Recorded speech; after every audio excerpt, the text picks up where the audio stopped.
believers, builders, and dreamers who see technology not just as a tool, but as a form of service. The Prophet Muhammad ﷺ said that the best of people are those who bring the most benefit to others. That to me is what Ummah Tech represents, using our skills, creativity, and code to serve something greater than ourselves. I'm here today to share how we are trying to do that through Loop. And our faith, community, and technology came together to solve real-life problems right where I'm from, Manenberg on the Cape Flats. For me, this is not just a theory talk. It is personal. It's about where I grew up, what I saw every day, and why I believe that in a place like Manenberg, technology could be an act of service to the Ummah and to humanity. I was born and raised in Manenberg, a place full of heart, hustle, and hardship. People hear Manenberg and they think of a lot of things like crime, drugs, and negative headlines. I think of something else. I think of aunties calling kids in from the street and my father leaving early to start his minibus taxi before the sun came up. It is not a place that people often associate with innovation, but for me, that is where I learned entrepreneurship firsthand. I watched my father run taxis and my community survive on creativity. People did not use the word founder in Manenberg. They were running side hustles, informal businesses, solving problems every day to keep their families going.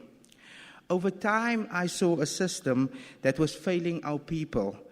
Cash-only transport, no safety, no data, no way to prove what you've earned, no way to measure how many trips you did, no way to reward the good drivers, and to hold the reckless ones accountable. I remember sitting in the taxi every single day and watching money move from hand to hand. The drivers were working hard, the commuters were filling up the vehicles, but at the end of the day, there was no record, no history, just tired people and empty pockets. And I asked myself, what if technology could serve people who needs it the most?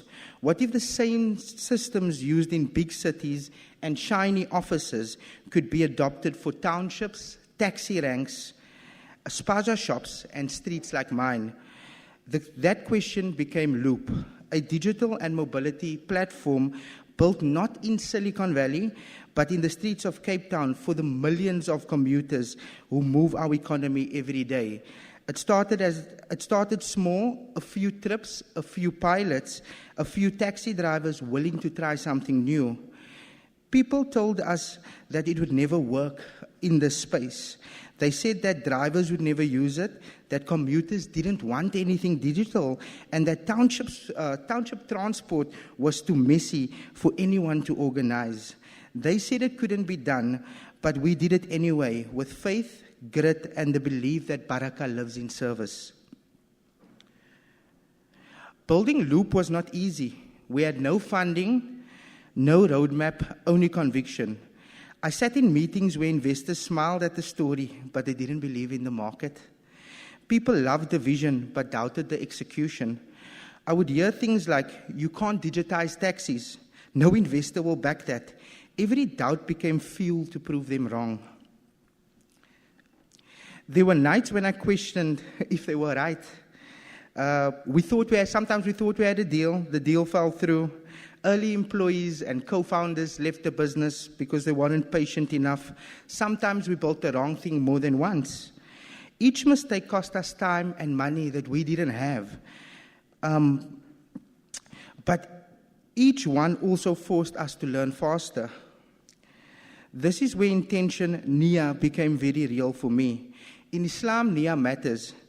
It's not just why you start, it's what keeps you going when it would be easier to stop.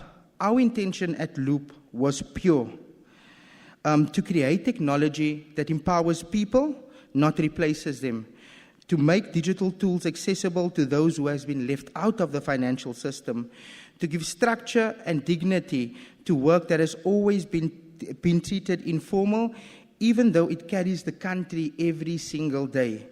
And slowly, the work began to speak for itself. We managed to sign up 30,000 digital commuters across Cape Town for our pilots. We formed big corporate partnerships with companies such as Visa, and we got recognition in cities like Johannesburg, East London, Lagos, Lusaka, Cairo, Berlin, Amsterdam, Atlanta, and even New York. But behind each of those numbers, there were real people. A single mother who now has a digital record of her daily trips, so she can prove her transport expenses. A driver who can show how many rides he completed and has a digital footprint, so he doesn't have to be a backyard dweller anymore. He can apply for finance. A commuter who feels safer knowing that there's some sort of accountability within the space. Each step forward reminded us that when you build with sincerity and service in your heart, Allah opens doors you never saw coming. Sometimes not in a way you expected, but always in a way that grows you as an individual. Along this journey, I learned that technology alone does not solve problems, people solve problems. The best technology does not just move money or data, it moves hearts. At Loop, we talk a lot about accountability. For me, accountability is also amana, a trust. Every commuter who steps into a taxi, every vendor who uses our system, every partner that believes in us, that is an amana that we carry at Loop. Innovation without ethics is empty.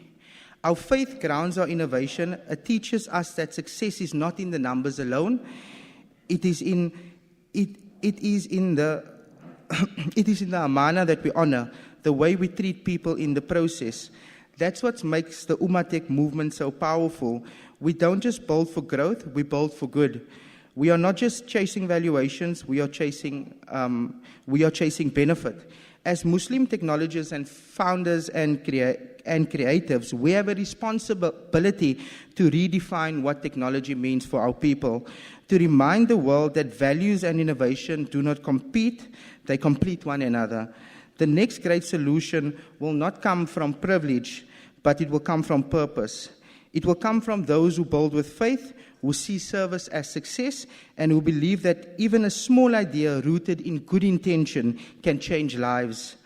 From Menenberg to the Ummah, this is our moment to build technology that heals, helps, and holds humanity together. They said it couldn't be done, but we did it anyway. Jazakallah khair.